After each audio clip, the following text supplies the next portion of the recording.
Good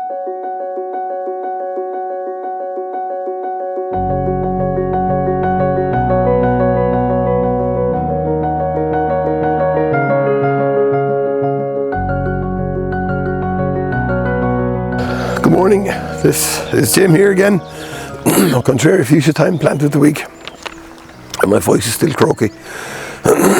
Excuse me, so my apologies for that. Our plant of the week this week is Rībās sanguineum, the flowering currant.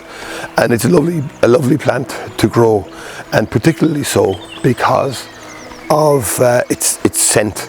And this time of the year, it really does throw out a show regarding the scent. It's magnificent when you pass it. Some people I've heard complaining about the smell. They say it's not the nicest of smells.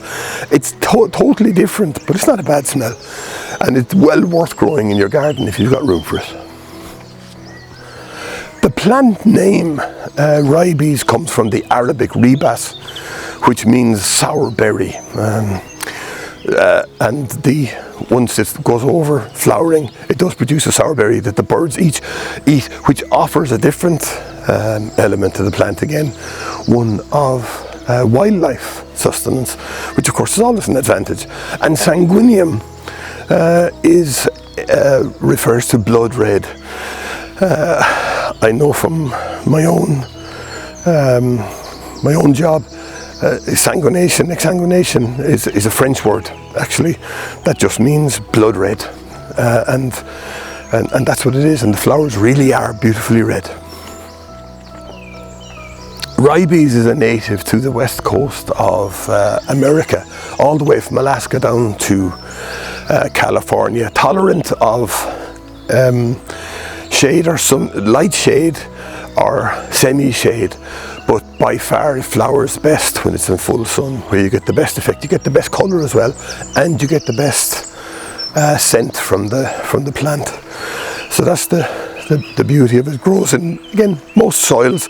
It's actually very, very tolerant of soils, except for the extremes of soils. So anything too dry or anything too heavy, it won't tolerate. But almost anything in between is where it will grow. So you shouldn't have any difficulty growing it in your own garden.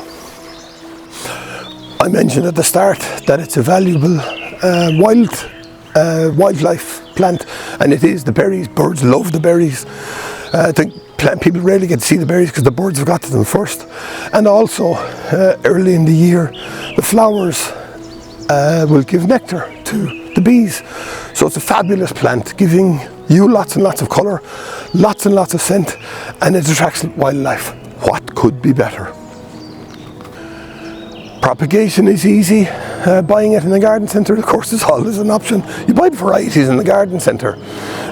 King Edward VII, I think, is probably the best variety. And the reason you buy a variety is because they've been bred for best effect. So they've been bred to give the best colour, or they've been bred to give the best scent. So buy a variety in the garden centre. You can take cuttings, but be careful. Some plants you may not actually be entitled to take cuttings. Certainly not entitled to sell them if they're licensed. So be careful of that. But King Edward II is a super variety that you should try to grow. Semi-hardwood cuttings in the summer, hardwood cuttings in the winter.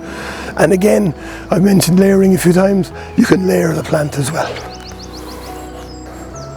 It's loved by gardeners for all sorts of reasons: colour, scent, reliability, size. It doesn't grow very big, a metre to 1.5 metres. It will be clipped back. It'll tolerate a light clipping now, not a very hard clipping, and it gives you an extended period. It's beneficial to you, and it's beneficial to wildlife. And as I said, what's not to like about it?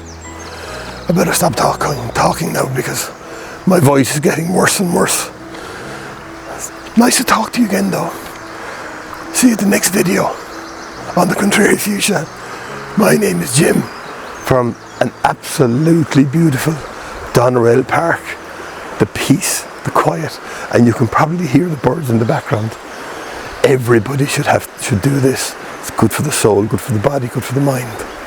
Until next time on the Contrary Fuchsia, take care of yourselves.